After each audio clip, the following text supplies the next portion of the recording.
Cattle itu binatang ternak. Asher ba'ares yang ada di bumi. Tavnit kol sifur itu adalah bentuk dari seluruh burung-burung kanaf yang bersayap. Asher ta'uf yang dia terbang. Basyomaim di langit. Itu nggak boleh. Terus kalau kita lihat nih, tavnit kol romesh, semua bentuk yang merayap adama di tanah pijakan. Tavnit kol daga, bentuk daripada ikan. Asyar bamayim yang ada di air. Mitahat la'aras itu juga nggak boleh gitu loh. Terus juga nggak boleh ini, penting nih, upen dan kecuali tisamu mengangkat aineha matamu hasyamaima ke langit, weraita et hasyamesh dan kamu melihat matahari, wa'et hayureyah dan melihat bulan, wa'et hakokhabim dan melihat bintang. Kol seva syamaim, seluruh tentara langit, ya, wenidahta wahishtahawi talahem, dan kamu menyembah mereka, kamu melayani mereka dan sujud kepada mereka, wa'abattem dan beribadah kepada mereka, asyar khalaq Hasyam al-haqa, seperti yang telah diberikan oleh Hasyam otoritasmu, ahtam kepada kepada mereka, lechol hamim, seluruh bangsa-bangsa, tahat kol hasyamaim yang ada di bawah langit. Itu nggak boleh gitu loh. Jadi di sini jelas aturannya. Kalau bagi Israel menyembah idol manusia, pria dan wanita, idol itu nggak boleh. Itu jelas aturannya. Tapi kenapa di Kristen itu kok jadi boleh? Ini aneh. Berarti dia sudah tidak respect lagi dengan perkataan Hashem. Itu Demian. Jadi bukan masalah khotbahnya, masalah mempertahankan apa yang benar. Iya, jadi gimana ya? Terus lanjutkan. Itu sudah sampai situ aja. Kalau kamu mau lanjutkan juga panjang nih ya. Oke, jadi kapan orang lain berbicara? Itu Bang Herdi. Kapan orang lain berbicara? Kalau kamu bisa membuktikan bahwa Yesus bukanlah sesembahan berhala, dan kalau kamu bisa membuktikan bahwa Tuhan itu lahir dan bisa mati, maka saya baru bisa percaya omongan kamu. Tapi di dalam seluruh Hamikra, dalam seluruh kitab Bani Israel, dari mulai Torah, Nabiim, Ketuvim, tidak ada disebutkan Tuhan lahir, Tuhan mati, ya. Tidak ada dibilang Tuhan itu dibentuk di dalam rahim, tidak ada. Karena Tuhan itu El itu bukan pria. Coba kamu bantah itu. Kalau ada di dalam kitab kami, Tuhan itu dibentuk ya. Tuhan itu lahir, Tuhan itu mati. Coba kamu buktikan kalau ada. Kalau ada, baru orang-orang Israel akan mengikuti kamu. Tetapi kalau kamu tidak bisa menunjukkan bahwa Tuhan itu lahir, Tuhan itu mati, Tuhan itu dibentuk ya, baru kamu akan dianggap berbicara sebuah omong kosong.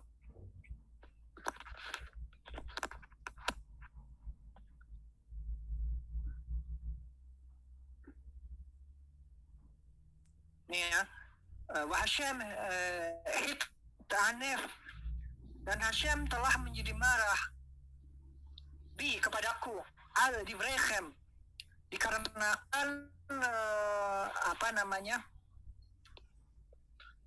al divrechem, atas perkataan mereka. Wayishava, dan dia bersumpah lebilti kepadaku avri lebilti avri et hayarden ulebilti bo el haares hatova. Jadi dia bersumpah kepadaku, aku nggak bisa masuk ke Yarden, nggak bisa masuk ke tanah yang baik. Ares hatova itu artinya tanah yang baik. Asyar Hashem alaihi khanaten lecha nahala, yang telah Hashem otoritasmu berikan kepada yang dimiliki begitu. Jadi Moshe pernah melakukan kesalahan sampai Hashem aja melarang Moshe untuk masuk ke dalam Ares Hatova, kepada tanah.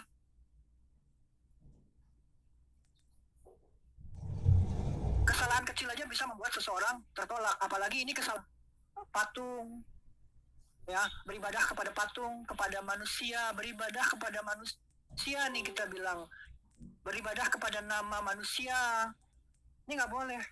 Kalau kamu tetap lakukan itu ya terserah, nggak ada yang larang sih, tapi kalau berdasarkan Torah itu salah gitu. Iya, bro, santai dulu. Kapan orang lain ngomong, kamu aja yang ngomong. Ya, kamu boleh kasih bukti kok, Demian. Boleh. Kan di kitab orang Israel, Tuhan itu lahir dan mati, Tuhan itu dibentuk ya di dalam rahim. Kalau kamu bisa membuktikan itu, saya ikutin kamu. Tapi kalau kamu nggak bisa nunjukin, berarti kamu dianggap berbicara omong kosong. Coba kamu buktikan. Nih, saya kasih kamu share screen ya. Saya matikan share screen saya. Kamu tunjukkan di dalam kitab orang Yahudim, ya, di mana Tuhan itu lahir, mati, dibentuk. Terus di mana Tuhan itu istilahnya lebih dari satu. Kalau bisa buktikan itu, kapan nih? Ini. Buktikan aja, bro. Kamu tidak perlu ngomong, kamu cukup buktikan. Ada nggak teks di dalam kitab orang Yahudi yang mengatakan Tuhan itu lahir, Tuhan itu mati, Tuhan dibentuk di dalam rahim? Kalau ada ayat-ayat itu, orang Yahudi sedunia bakalan ikut kamu. Benar ini, nggak bercanda. Harus ada di dalam kitab orang Israel ya. Jangan ambil dari perjanjian baru. Karena kalau kita bicara kitab orang Israel, itu Tanakh. Kalau kitab orang Kristen itu namanya Textus Receptus atau Peshitta. Kalau kamu ambil dari kedua kitab itu, ya bukan kitab orang Yahudi berarti. Oke. Saya boleh nanya enggak? Tunjukkan aja. Kamu Kalau mau tanya silahkan. Oke. Kalau dijadikan itu namanya apa? Dijadikan apa? Dijadikan itu misalkan seperti kalimatnya mesti jelas, nggak bisa. Jadi kalimatnya mesti jelas karena dijadikan itu ada diciptakan, dibentuk, ya. Beda-beda kalau bahasa Ibrani ya. Jadi misalnya ya, bara artinya dia telah menciptakan, ya. Asa dia telah melakukan atau dia telah membuat. Jadi beda-beda bahasa Ibrani itu. Kamu mesti spesifik, nggak bisa pakai bahasa Indonesia, harus pakai kosakata bahasa Ibrani. Nah, jadi kalau dijadikan itu diciptakan ya. Menciptakan misalkan. Nah, kalau kita bicara masalah menjadikan itu berarti memformasikan ya. Memformasikan, seperti memformasikan bintang dan bulan. Itu kalau di dalam bahasa Ibrani, akar katanya notser. Notser itu artinya memformasikan. Itu ada. Saya kasih lihat ke kamu biar kamu pintar. Karena kamu kan bertanya. Kamu kan bertanya nih. Nah, ilmu kamu itu belum bisa untuk menandingi kemampuan otak saya. Wih. Ya, saya kasih lihat nih ke kamu nih. Ya. Membentuk itu memformasikan ya, to be created, untuk menciptakan. Kita masuk ke dalamnya. Ini ada maskulin, feminim. Kalau maskulin untuk laki-laki, feminim untuk perempuan, ada singular yaitu tunggal, ada maskulin, ada plural yaitu jamak. Notsar itu artinya membentuk atau menciptakan, ya. Kalau telah dibentuk, ya. Kalau mereka telah dibentuk, ya, dalam bentuk jamak nih. Mereka telah dibentuk, itu notsru, ya. Udah jelas? Kamu udah lihat nih? Kenapa berbelit kayak gini? Kalau kamu bilang masalah dia telah dibentuk, nih. Pertanyaan saya simpel. Lihat nih, dia telah diciptakan. Nih, notsar artinya dia telah diformasikan atau diciptakan. Itu dalam bentuk tunggal. Kalau dalam bentuk jamak, ya, kita bicara bahasa Semitik itu ada tunggal jamak. Mereka telah diciptakan notsru, notsar, notsru, ya. Kalau saya telah diciptakan, itu pakainya notsar. Yang ini, notsar, pakai komas. Kalau yang ini pakai fathah, notsar, beda, ya. Jadi kalau kamu bilang masalah bahasa Ibrani, kamu harus menghafalkan tabel-tabel begini, gitu. Tuh. Ini dalam bentuk aktif adalah kalimat yang di atas. Di sini ada tulisan nif'al. Ini aktif. Ini pasif, telah diciptakan. Terus bentuk karena yotser itu ada 3 kosakata, yud, sadi, resh, itu banyak kata-kata yang lain yang berhubungan dengan namanya infleksi. Jadi kosakata itu bisa mengalami infleksi dan bisa menjadi kosakata lain. Kalau digabungkan dengan konsonan lain menjadi kata benda lain atau kata kerja lain atau kata sifat yang lain. Seperti misalnya yasira itu artinya penciptaan. Sefer Yesira, kitab penciptaan. Seperti itu ya. Nah, kalau Yesus itu diciptakan di mana? Di rahim. Kalau tidak ada rahim, apakah dia bisa muncul ke dunia ini? Kan tidak bisa. Kan? Apakah dia bisa jalan-jalan dari Nazaret ke Yerusalem? Kan nggak bisa. Jadi Yesus itu diciptakan melalui rahim. Itu. Bro, Sekarang kamu coba kamu buktikan di mana Tuhan itu harus lahir, harus mati, dan dibentuk di dalam rahim. Kalau kamu bisa menemukan itu, seluruh Yahudi di dunia ini bakal jadi Kristen. Aduh, jangan melebar dulu, bro. Tapi kalau kamu mengambil dari Perjanjian Baru, itu bukan kitab orang Yahudi, itu kitabnya Kristianos. Ya, kalau kamu ingin membuktikan Tuhan itu jadi manusia, kamu harus bisa menemukan itu di dalam Hamikra, di dalam Tanakh, kitabnya orang Yahudi, di mana dikatakan Tuhan itu dibentuk, Tuhan itu lahir, Tuhan itu mati. Ya, jadi gimana, bro? Sekarang saya boleh ngomong nggak? Kamu boleh menunjukkan di layar mana ayatnya. Kalau ada, tunjukkan di sini. Kalau kamu ngomong, orang nggak bisa melihat buktinya. Ya, kalau saya kan bro, saya kan sebagai orang awam nih, jadi saya kan bertanya. Kamu bertanya, udah dijelaskan bahasa Ibrani-nya telah dibentuk itu apa? Notsar, Notsru. Jadi kalau kamu mau bilang berbicara tentang dibentuk, itu berbicara tentang diciptakan kan? Ya, Yesus itu diciptakan di rahim, dia menjadi janin. Jangan lari ke Yesus dulu. Ya, kalau nggak lari ke Yesus mau bahas apa? Krishna, Buddha Gautama, atau masalah Bahai. Makanya jangan melebar dulu, bro. Nah, kita sedang fokusnya dari tadi adalah Yesus bukan Tuhan karena dia rahim dan dia juga lahir ke dunia, dia terbatas waktu dan koordinat, dan dia juga mati, bisa dikebukin mati. Tuhan nggak mungkin mati.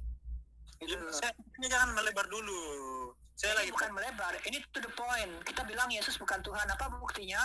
Di dalam Torah Yeshayahu 43 ayat 10, 11, 12. Itu adalah buktinya. Ayat 13 juga.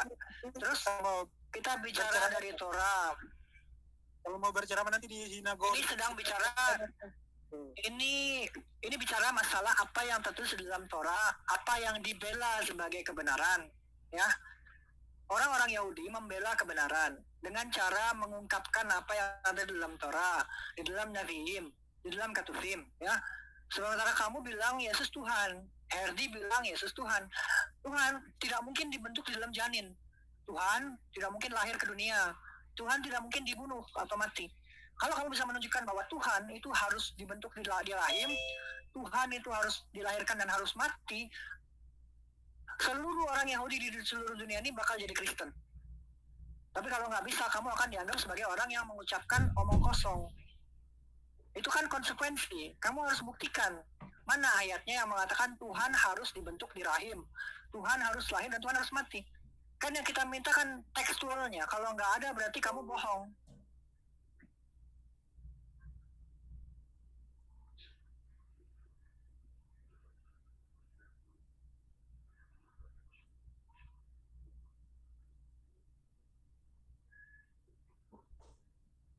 Pingsan apa Demian?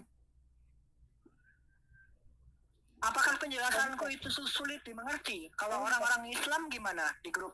Bukan sulit dimengerti, mengerti banget malah. Cuman gimana ya? Kalau mengerti banget berarti, kalau kamu paham, berarti tentunya kamu setuju dengan orang-orang Netsarim yang mengatakan kami percaya Yeshua adalah Mesias, seorang nabi, tetapi Yeshua mengajarkan menyembah kepada Hashem, bukan menyembah kepada nama Yesus. Loh. Yeshua di dalam Injil dia menyampaikan bahwa dia datang membawa nama Hashem. Nah, jadi membawa nama Hashem berarti dia mengajarkan kepada muridnya begini, murid-muridku, kalau kalian berdoa, berdoalah dalam nama Hashem, B'Shem Hashem, dalam nama Hashem, El Olam, Tuhannya alam semesta. Ya Hashem, misalnya begini, ya Hashem, ya, berkatilah kami, berilah kami rezeki, ya Hashem, aku meminta kepadamu, ya Hashem. Kan begitu kan? Bukannya begini. Kalau kamu bilang, ya Yeshua, berkatilah kami, itu salah. Tapi kalau ya Hashem, berkatilah kami, berikanlah kami kesembuhan, berikanlah kami rezeki. Itu benar. Sebentar dulu, jangan dipotong makannya. Betul nggak?